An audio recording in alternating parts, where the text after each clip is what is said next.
Buenos días con todo. Me tengo que poner un ladito para que me vean. Mucho gusto. Un agradecimiento especial al comité organizador por esta invitación. El día de hoy, bueno, gracias. El día de hoy vamos a desarrollar este tema del linfoma difuso de célula grande B. Lo del puntero, ¿cómo es, señorita? Lo del puntero, ¿cómo es? Asociado a EBV positivo, ¿no? Visión del patógeno.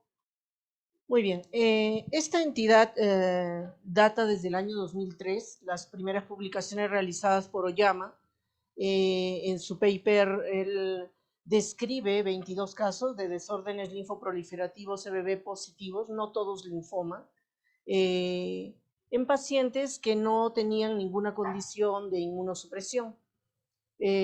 Los pacientes eran mayores de 60 años con una media de 75 años y el 82%, gran parte de ellos, tenía un compromiso extraganglionar.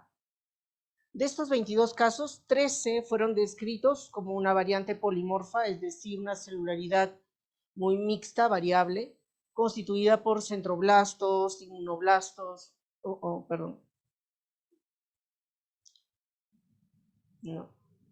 ¿Cómo vuelvo? Señorita, por favor. Disculpen. Pensé que era puntero eso.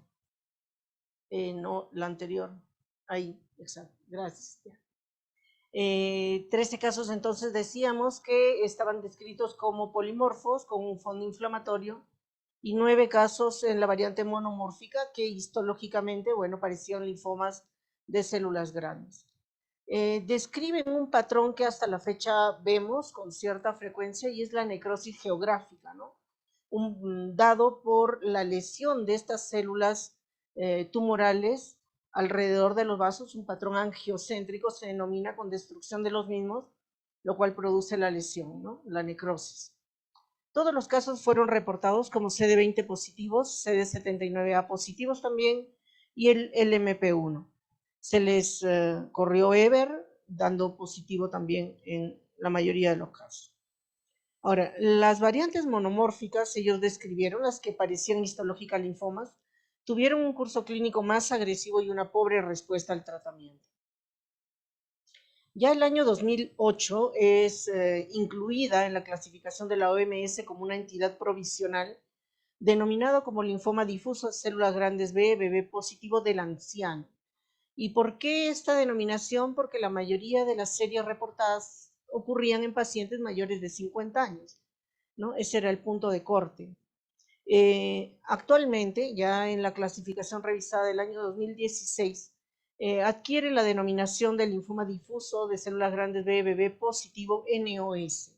Y es NOS porque existen otro tipo de linfomas B, EBER positivos, ¿no? Positivo para Epstein-Barr, y se trata de diferenciarlos de ellos, ¿no? No debe haber ninguna condición de inmunosupresión, no puede ser VIH, no puede ser PEL, no puede ser plasmablástico, etc.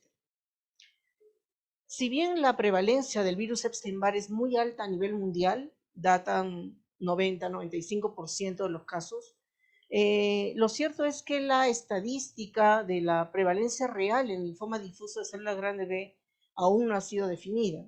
Hay mucha controversia al respecto, ¿no? En algunas series de Sudamérica, Asia o Europa Oriental, revelan una incidencia de 5 hasta 15% y la misma que es menor en países occidentales. Esta es una publicación realizada en el 2018 por el grupo del doctor Beltrán con algunos de los colegas aquí presentes, en los cuales se describen 117 casos de linfoma difuso de células grandes B para ver la respuesta y sobrevida total con quimioinmunoterapia. Pero lo cierto es, y lo traigo por eso como mención, porque en esta casuística se encontraron 33 casos, es decir, un porcentaje de más de 30% positivo para EBER, ¿no? Lo cual es bastante alto para la literatura hasta el momento. Con respecto a la patogenia, bueno, se sabe que el virus Epstein-Barr induce, digamos, al linfoma a través de unas vías sobrereguladas que son principalmente tres: JAK-STAT, NF-kappa-beta y AP1. Modifica de alguna manera el microambiente y produce una disregulación mediada tanto por PD1, PDL1, LEAG3 y TIM3.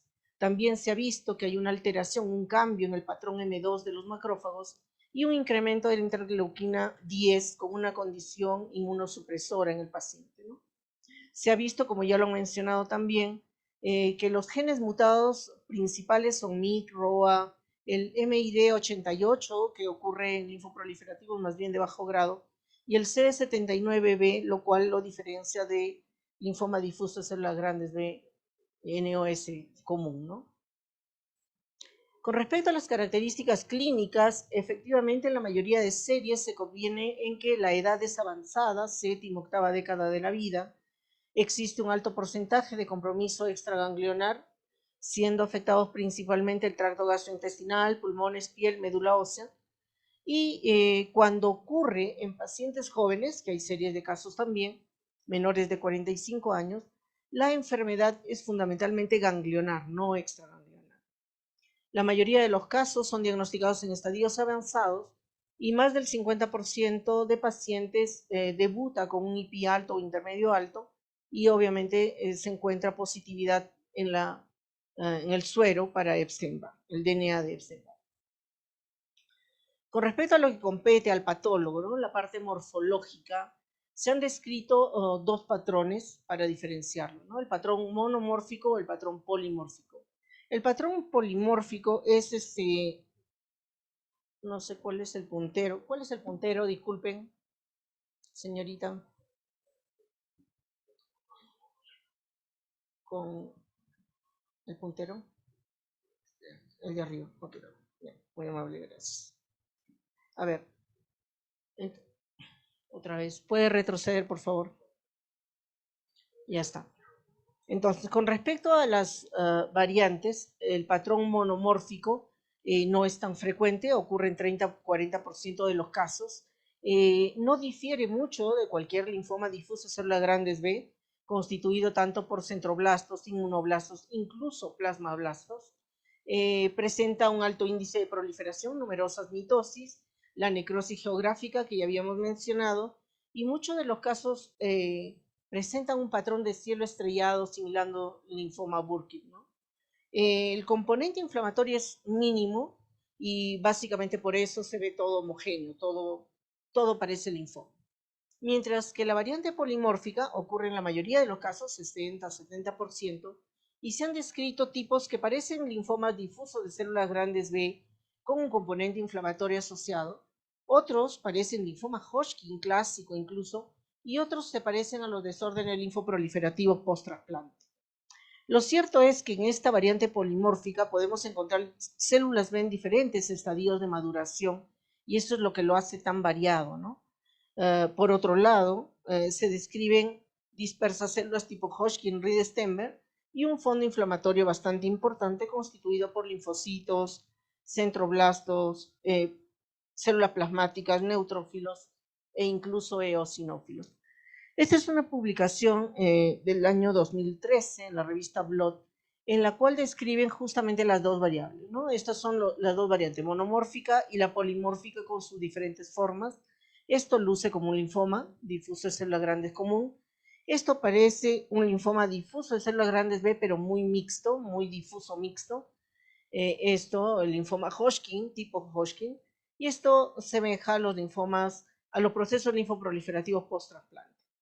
En las variantes monomórficas, un gran porcentaje de ellos expresa CD10, es decir, que describe un patrón de fenotipo centrogerminal, mientras que en las variantes polimórficas es más bien de fenotipo no centrogerminal. Miren el MUM1 como es positivo en las células tumorales.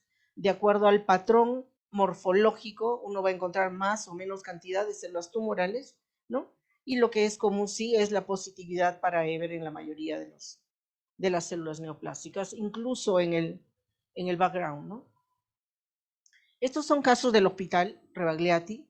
El primero se trata de un paciente, varón de 74 años, que debuta con un cuadro de dolor abdominal, baja de peso, palidez y síntomas B. Por los síntomas digestivos se hace una biopsia gástrica y lo que podemos observar en el campo es un infiltrado difuso de células grandes, un linfoma difuso de célula grande para todos los patólogos, ¿no es cierto? Y llamaba la atención esa necrosis, que bueno, no se podía ver si era geográfica o no, que se llama así porque describe formas caprichosas, la biopsia era gástrica muy pequeña, ¿no?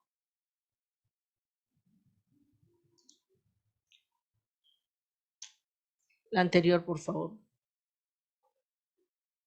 Aquí la positividad para CD20 en la mayoría de las células tumorales, como pueden ver, el fenotipo no centrogerminal positivo para MUM1, el índice de proliferación bastante alto y el EBER sumamente positivo, ¿no? El segundo caso se trata ya más bien de un paciente joven, ¿no? Tenemos casos en pacientes muy jóvenes, incluso niños de 6 años que no han tenido aparentemente ningún antecedente, ¿no? Y pacientes de edad muy avanzada también. Este caso corresponde a un paciente de 28 años con múltiples adenopatías, síntomas B, se hace la biopsia de uno de los ganglios y como pueden ver el infiltrado es bastante mixto, ¿no? Células de diferentes tamaños, células muy grandes y pleomórficas, un índice de proliferación alto también. La necrosis geográfica también en este caso, es decir, no solamente en la variante monomórfica, sino en cualquiera de las variantes es posible ser encontrada, el tumor en el ángulo inferior, ¿no? Las células positivas para CD20,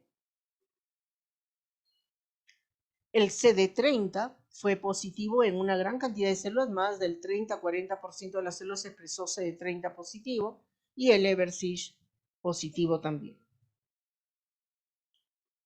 Y el tercer caso sí parece más un linfoma difuso de células grandes a simple vista desde este aumento.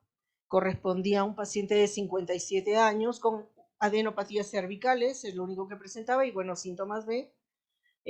Llamaba la atención, sí, el índice de proliferación bastante alto en este caso. Sin embargo, cuando ya empezábamos a ver en detalle a las células tumorales, encontrábamos por ahí células tan grandes y pleomórficas como esta, miren esta otra, que sin parecer células de Hodgkin-Ridesttenberg eran bastante pleomórficas y por lo tanto se categorizó esto como una variante polimórfica. El CD20 también positivo, como pueden ver, se pueden ver muchos claros y es que había un componente inflamatorio también asociado en este caso, y la inmunistoquímica, bueno, fue de fenotipo, si acaso nulo, porque no marcó CD10, no marcó MUM1, tampoco BCL6, y bueno, solamente expresó el índice de proliferación y los marcadores de células B, tanto CD20 como CD79, y el Eversich positivo. Muy bien, con respecto al fenotipo, se ha dicho que, bueno, expresa marcadores B, sin embargo, es importante considerar aquí, sobre todo para los patólogos, que no solamente expresan CD20, ojo, hemos tenido casos CD20 negativos y se los vamos a mostrar, por lo tanto, es importante hacer más de un marcador PAM-B. Nosotros utilizamos el CD20, PAC5CD79A, justamente porque algunos casos nos han dado negativo a CD20. El fenotipo puede ser tanto ABC o no centrogerminal como centrogerminal. Los marcadores creo que todos ya estamos muy familiarizados. La mayoría de las series reportan que en pacientes mayores de 50 años es más común el fenotipo no centrogerminal, pero esto nuevamente es relativo. La positividad del Epstein-Barr puede ser tanto en patrón de latencia 3, es decir, con expresión de EBER, LMP1 y EBNA2. Sin embargo, con menor frecuencia se puede ver también un patrón tipo 2 de latencia o un patrón tipo 1 menos frecuente. Hasta la fecha no hay un consenso acerca del punto de corte para EBER en este diagnóstico, para el diagnóstico de este tipo de linfoma. Sin embargo, la OMS, bueno, en el libro habla o sugiere que debe haber más del 80% de células positivas, ¿no? El asunto es que cuando vemos 30, 40%, ¿cómo lo llamamos? ¿No? Teniendo la histología, teniendo el curso agresivo, ¿cómo lo llamamos? ¿No? El CD30 y el PDL1 es positivo en un bajo porcentaje de casos, pero en la mayoría de casos también. Y en algunos reportes de series, el CD30 está asociado a un pronóstico menos favorable. Este es uno de los casos en los cuales el CD20 fue negativo. Es un paciente de 39 años de edad que debuta con poliadenopatías y cuando uno mira la biopsia, bueno, dice, qué fácil, un linfoma difuso de células grandes B, centroblástico, inmunoblástico, típico centro germinal. Pero cuando vemos el estudio de inmunistoquímica resulta que no es CD20. Miren para control, acá hay una célula sola, CD20 positiva, y el resto del tumor expresó CD79A y PAC5 en prácticamente toda la neoplasia. El paciente no había recibido ningún tratamiento previo, no era inmunosuprimido, no tenía ninguna condición que justificara esta negatividad para CD20, ¿no? El MUM1 fue positivo en más de 30% y el Eversich claramente positivo. Muy bien, este artículo lo traigo a mención por el impacto, ¿no?